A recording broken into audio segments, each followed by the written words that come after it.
Hi, I'm Blaise Hope. Welcome to The Perspective on Berita Satu. With me today in the studio is Julius Firdaus, famous from Australia's Got Talent.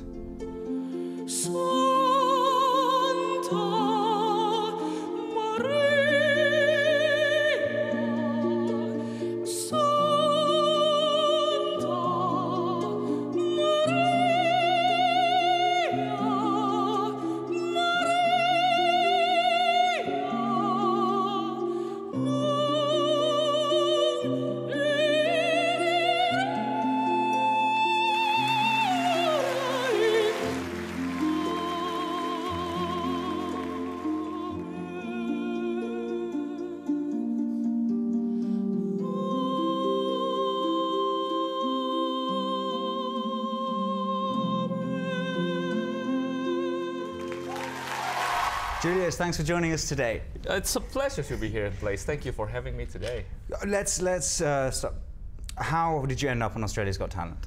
Well, I had a scholarship before in Australia, in Sydney, and so I studied there, and then I was doing a performance in Sydney Opera House. There's this producer of the show came, and so he offered me to be on the show. Of course, I said yes.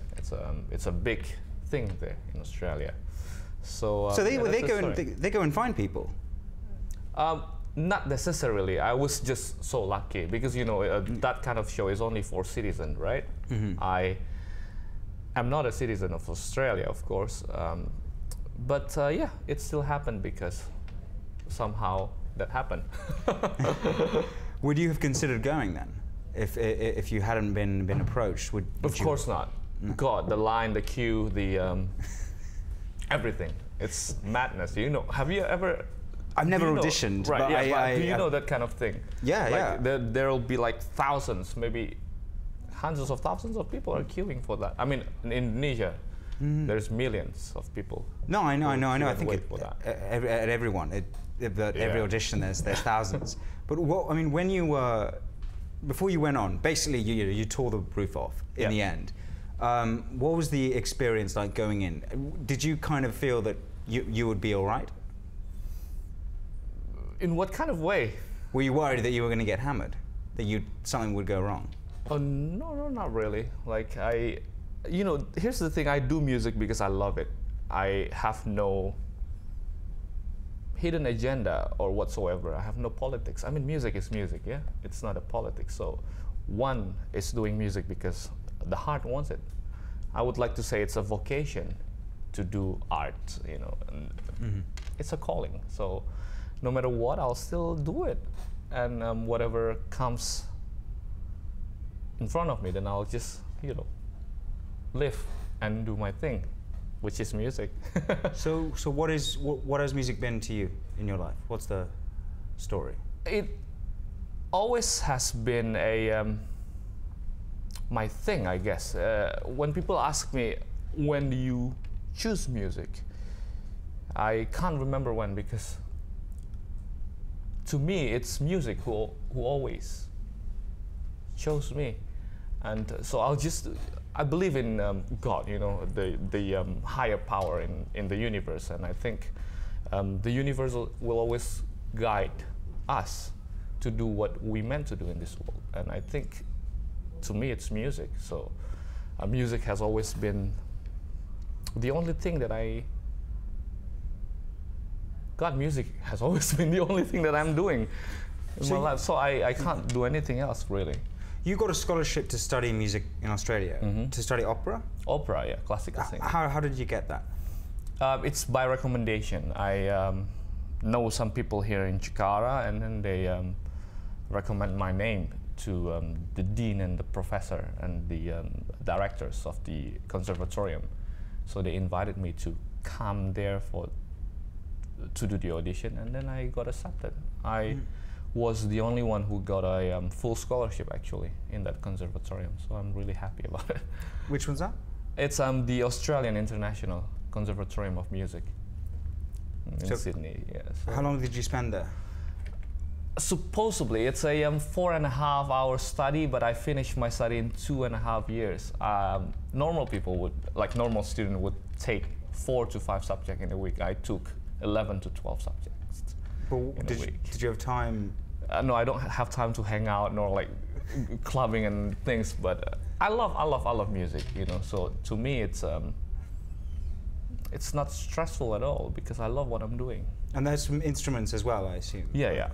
So how many do you play? I just played a bit of a piano and that's it, really. And I sing. You're singing, so singing is your big thing. There's a story that you relate on Australia's Got Talent, and it ends up with you being a countertenor. What is a countertenor? Yeah, a countertenor is a mature guy, a mature man who can still sing. I mean, who can sing in a woman's range. So there is this weirdness in the vocal cords, and usually vocal cord works like this, you know, in a full term. But for countertenor, it only works not even half of it, and you were born with it. It's kind of like a disability, but. So it's a gift, yet it's a curse. I mean, I don't know. It's just. But this means that you'll be able to sing like this. There's not a term limit. You'll be able to sing as a countertenor forever. Once you're a countertenor, you're a countertenor. The voice will always be there. The vocal cord is different than other guys. So it's very rare. You know, when they're having an audition in Europe, usually.